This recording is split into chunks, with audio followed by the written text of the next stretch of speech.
প্যারে হাবিব, আল্লাহর হাবিবের মহব্বত সর্বপ্রথম বলে রাখেন যে আল্লাহর হাবিবের মহব্বত যে ব্যক্তির অন্তরের মধ্যে থাকবে না, এই ব্যক্তি কখনো নিজেকে ইমানদার পরিচয় দিতে পারবে না। কারণ রসুল মকবুল সাল্লাল্লাহু আলাইহি ওয়াসাল্লামের মহব্বতটাই হচ্ছে মূলত ঈমান। এটাই হচ্ছে ঈমান। যেমন হাদিস শরীফের মধ্যে রাসূল আরবি সাল্লাল্লাহু আলাইহি ওয়াসাল্লাম ইরশাদ হয়, আলা লা ঈমানা লিমান লা মুহাব্বাতা লাহ সাল্লাল্লাহু আলাইহি ওয়াসাল্লাম।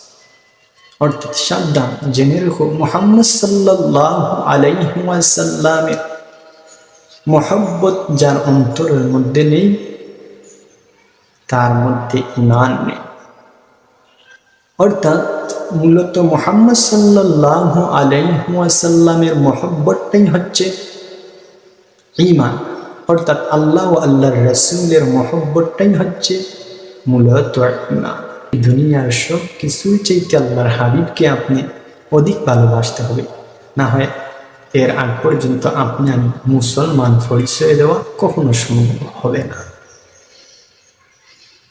প্যারে হাজরিন, যাহার শান ও মানকে বুলন্দ করার জন্য এ সৃষ্টি জগৎ, কথা বা কাজে ইশারা ইঙ্গিতে তাকে খাটো করা হয়, এমন কোন কথা ও কাজ কুফরির শামিল। যেমন তিনি আমাদের মতো মানুষ, তিনি পিয়নের মতো বার্তাবাহক মাত্র, নাউজ। তার শান বেশি বললে শিরিক হয়ে যাবে, তাহাকে ভক্তি ভরে সালাম দিলে গুনাহ হবে। এসব আকীদা হচ্ছে মুনাফিকের আকীদা। প্রিয় হাজিরিন, আল্লাহ আমাদেরকে এ সমস্ত আকীদা পোষণ করা থেকে হেফাজত করুন, আমিন। যারা হত্যা ও খাজের মাধ্যমে আল্লাহর হাবিবরে কষ্ট দিয়ে থাকেন, তাদের সম্পর্কে আল্লাহ সুবহানাহু ওয়া তাআলা পবিত্র কুরআনুল কারীমের মধ্যে সূরা আহজাবের মধ্যে আল্লাহ সুবহানাহু ওয়া তাআলা জানিয়ে দিচ্ছেন। আল্লাহ সুবহানাহু ওয়া তাআলা ইরশাদ করেন, ইন্নাল্লাযীনা ইউযুনাল্লাহা ওয়া রাসূলাহু লা'নাহুমুল্লাহু ফিদ দুনিয়া ওয়াল আখিরাহ ওয়া আ'আদ্দা লাহুম আযাবাম মুহিনা। আল্লাহ সুবহানাহু ওয়া তাআলা এই আয়াতটি কারিমার মধ্যে বিশ্ববাসীকে জানিয়ে দেন, যারা আল্লাহ ও তার রাসূলকে কষ্ট দেয়, আল্লাহ সুবহানাহু ওয়া তাআলা তাদেরকে দুনিয়া ও আখিরাতে লানত করে এবং তাদের জন্য প্রস্তুত করে রেখেছেন চিরস্থায়ী লাঞ্ছনাদায়ক শাস্তি, জাহান্নাম। প্রিয় হাজিরিন, আল্লাহর হাবিব সাল্লাল্লাহু আলাইহি ওয়াসাল্লামের শানের বরখেলাপ এমন কোন কথা যেন আমরা না বলি যার দ্বারা আল্লাহর হাবিব ব্যতীত হন। আর আল্লাহর হাবিব ব্যতীত হলে আল্লাহ সুবহানাহু ওয়া তাআলা অবশ্যই ব্যতীত হবেন, আর তিনি আপনাকে আমাকে পাকড়াও করবেন দুনিয়া এবং আখিরাতে। আর যা হবে চিরস্থায়ী লাঞ্ছনাদায়ক শাস্তি। আমরা আল্লাহর নিকট এমন কথাবার্তা বলা থেকে আশ্রয় চাই। প্রিয় হাজির, আল্লাহর হাবিব সাল্লাল্লাহু আলাইহি ওয়াসাল্লামের কণ্ঠের আওয়াজের চাইতে অন্য কোনো মানুষের কণ্ঠের আওয়াজ যদি বলিষ্ঠ হয় বা বড় হয়, তার জিন্দেগানির সমস্ত আমল সমূহ বরবাদ হয়ে যায়। যেমন আল্লাহ সুবহানাহু ওয়া তাআলা সূরা হুজুরাতের মধ্যে জানিয়ে দেন, আন তাহবাতা আ'মালুকুম ওয়া আনতুম লা তাশউরুন। আল্লাহ সুবহানাহু ওয়া তাআলা বলেন, তোমাদের সকল আমল বরবাদ হয়ে যাবে, তাতে তোমরা টেরও পাবে না।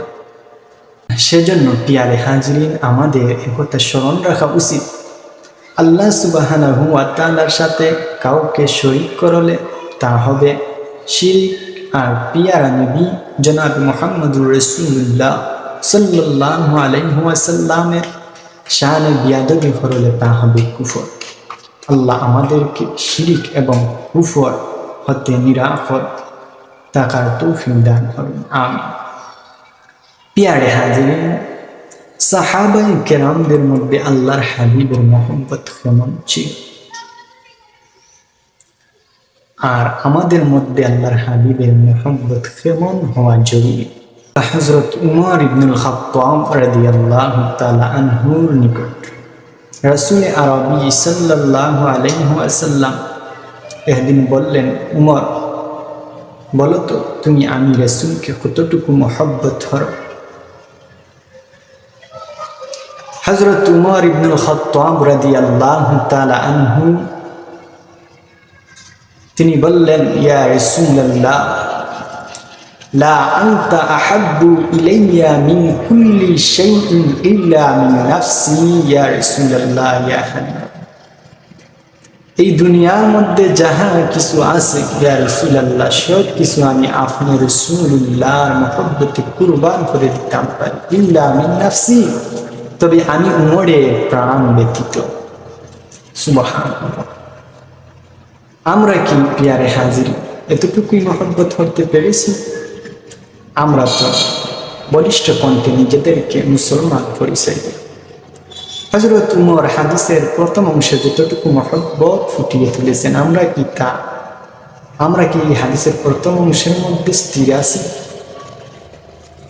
হযরত উমর রাদিয়াল্লাহু তাআলা আনহুর এমন জবাব শুনে রাসূল মকবুল সাল্লাল্লাহু আলাইহি ওয়াসাল্লাম বললেন, ফাকাল নবী সাল্লাল্লাহু আলাইহি ওয়াসাল্লাম, লা ওয়াল্লাযী নাফসি বিয়াদিহি হাত্তা আকুনা আহাব্বা ইলাইকা মিন নাফসি। রাসূল আরবী সাল্লাল্লাহু আলাইহি ওয়াসাল্লাম বললেন, উমর, না, যতক্ষণ পর্যন্ত আমি রাসূল তোমার এই প্রাণের চাইতেও অধিক প্রিয় না হব, ততক্ষণ পর্যন্ত তুমি উমর ইমানদার হতে পারবে। সুবহানাল্লাহ। ফাকাল লাহু উমর, হাদিসে পাকের মধ্যে আসে হযরত উমর রাদিয়াল্লাহু তাআলা আনহু তখন উন্মুক্ত তরবারি হাতে নিলেন।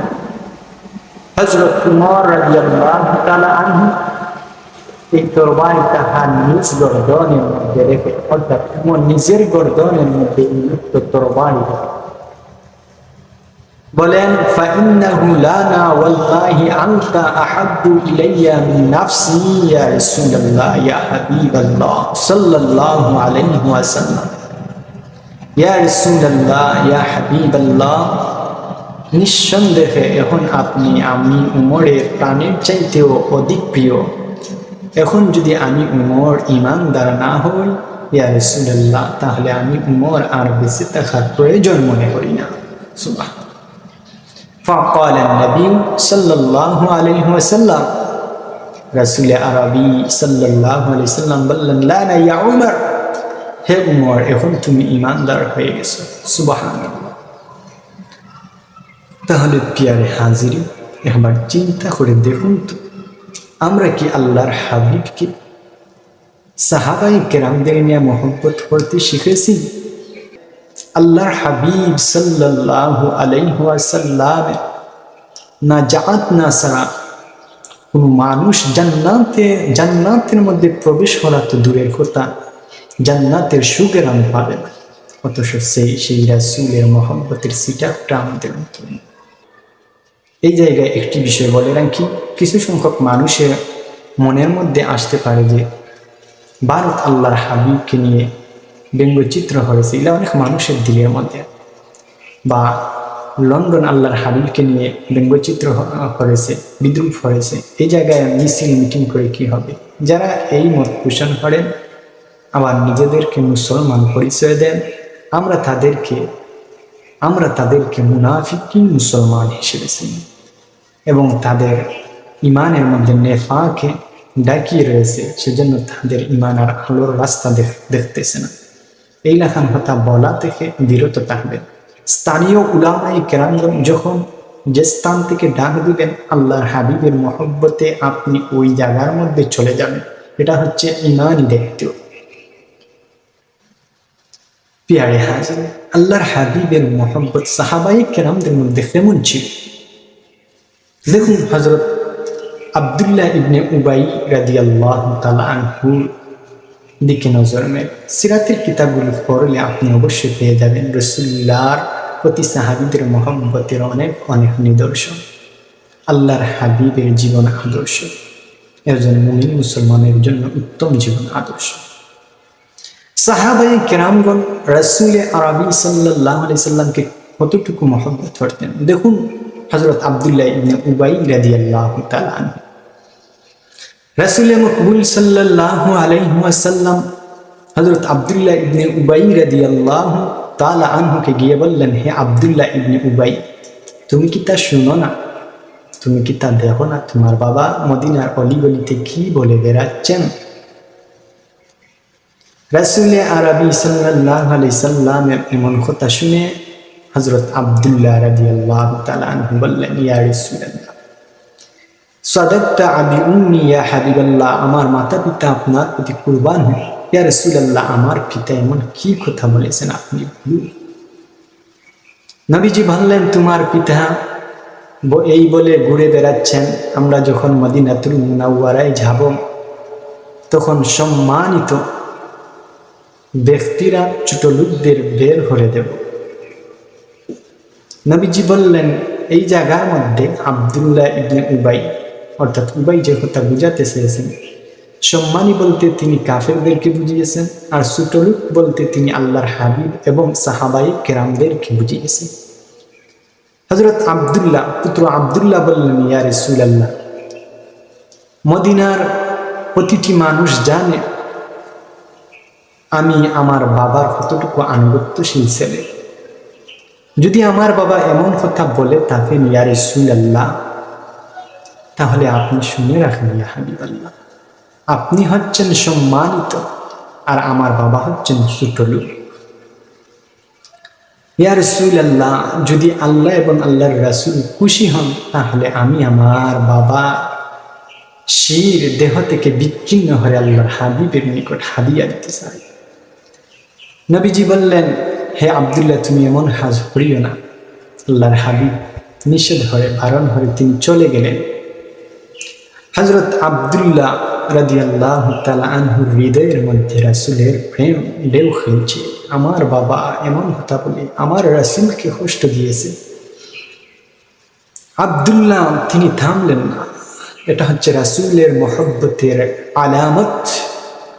যখন রাসূলকে নিয়ে কেউ বাজে মন্তব্য হবে, আল্লাহর হাবিবকে কষ্ট দিবেন, তখন মুমিন হৃদয় ব্যথায় ব্যথিত হয়ে যাবে, মুমিন হৃদয়ে প্রতিশোধের আগুন জ্বলবে।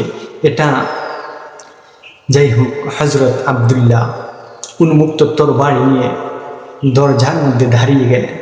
কখন জানি বাবা ঘরের মধ্যে এসে প্রবেশ করেন আর উন্মুক্ত তরবারি দিয়ে বাবার দেহ থেকে শিরকে বিচ্ছিন্ন করে দিবেন। উবাই যখন চলে আসলেন, পিতা যখন তার চলে আসলেন, এসে ঘরে প্রবেশ করবেন, আব্দুল্লাহর হাতে দেখেন উন্মুক্ত তরবারি।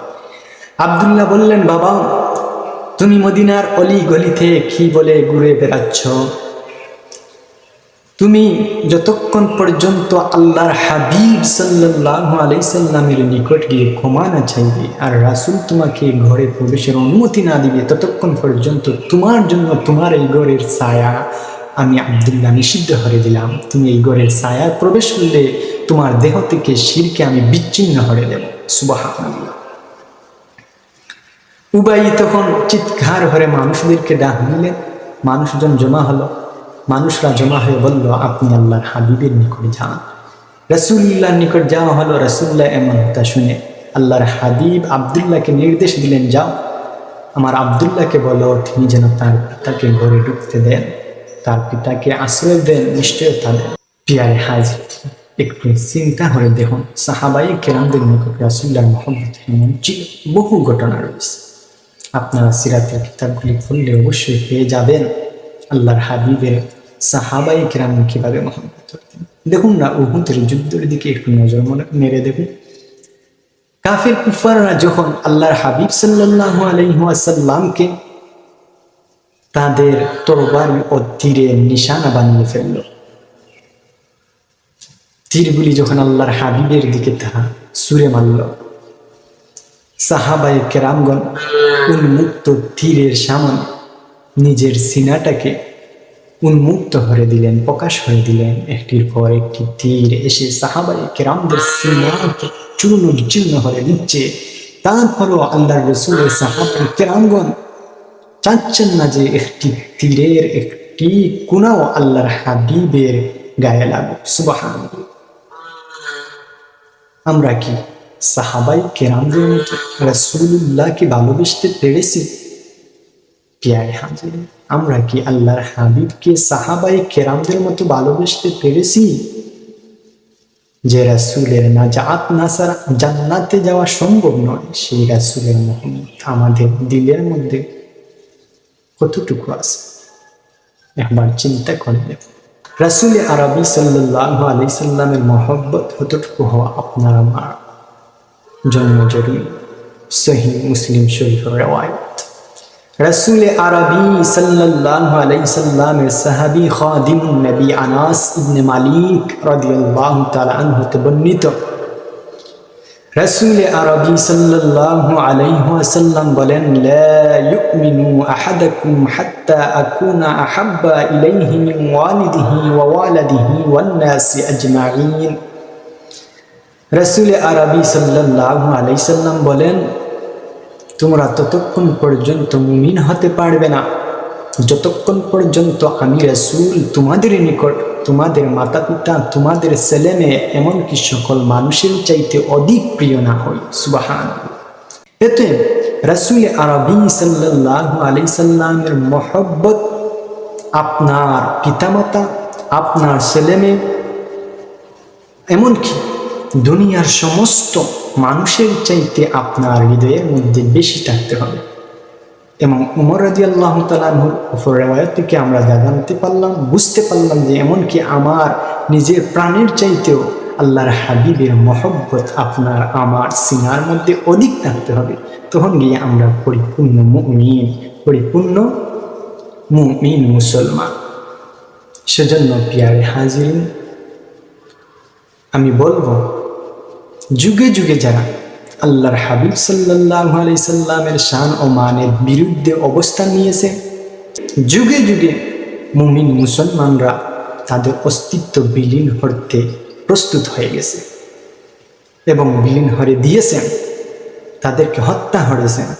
সাথে রাসূলের বাঁচার কোনো অধিকার নাই, কোনো অধিকার নাই। যে রাসূলুল্লাহর জন্য আল্লাহ সুবহানাহু ওয়া তাআলা এই পৃথিবী হাদিয়া দান করলেন, যে রাসূলের জন্য আল্লাহ সুবহানাহু ওয়া তাআলা তামাম কিছু উম্মতে মুহাম্মদীকে দান করলেন, সেই রাসূলের বিরুদ্ধে যে অবস্থান নেবে সে মুরতাদ, তার এই দুনিয়ায় বেঁচে থাকার কোনো প্রয়োজন নাই। মান শাতামান নবিয়্যা সাল্লাল্লাহু আলাইহি ওয়াসাল্লাম কুতিলা। আল্লাহর হাবিবকে গালি প্রদানকারী ব্যক্তির একমাত্রই শাস্তি হচ্ছে মৃত্যুদণ্ড। মান সাব্বা নবিয়্যান ফাকতুলু। সেজন্য প্রিয় হাজিরিন, একটি কথাই বলবো যে আমরা অনেকেই বলি, আবার বলছি কথাটা, যে ইন্ডিয়াতে আল্লাহর হাবিবকে নিয়ে বাজে মন্তব্য হয়েছে, এই জায়গায় মিছিল মিছিল করে কী হবে? যারা এই লেখার মত পোষণ করেন, আমরা তাদেরকে আবার বলছি, ভাই আপনার হৃদয়ে নেফাকি লেগে আছে, নেফাকি দূর করুন। এই ধরনের, এটা হচ্ছে সবচেয়ে বড় ধরনের নেফাক, যা আপনার ইমানটাকে শেষ করে দেবে। সেজন্য এমন কথাবার্তা বলা থেকে আপনি বিরত থাকুন, এটা কুফরির শামিল। ইহানাতুর রাসূলি কুফরুন। রাসূল আকরাম সাল্লাল্লাহু আলাইহি ওয়াসাল্লামকে তুচ্ছ তাচ্ছিল্য করা সর্বসম্মতভাবে কুফর। সেজন্য আপনার এই মত পোষণ করা থেকে বিরত থাকুন। স্থানীয় উলামায়ে কেরামগণ যখন আপনাকে ডাক দিবেন আল্লাহর হাবিবের শান মানের বিরুদ্ধে যারা বক্তব্য দিবে তাদেরকে দমন করতে, স্থানীয় উলামায়ে কেরামগণ যখন ডাক দিবেন, কোন সংগঠন যখন ডাক দিবে, তখন আপনার আমার উচিত এই জায়গার মধ্যে যাওয়া এবং ইমানি দায়িত্ব আঞ্জাম দেওয়া।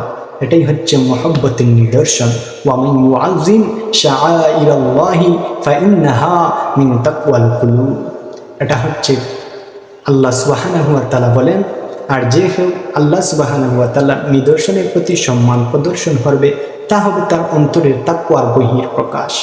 অর্থাৎ আল্লাহ এটা থেকে মেপে নিবেন যে বান্দা আল্লাহকে কতটুকু ভয় করে। যখন বান্দা আল্লাহর নিদর্শনের প্রতি সম্মান দেখাবে, তাজিম করবে।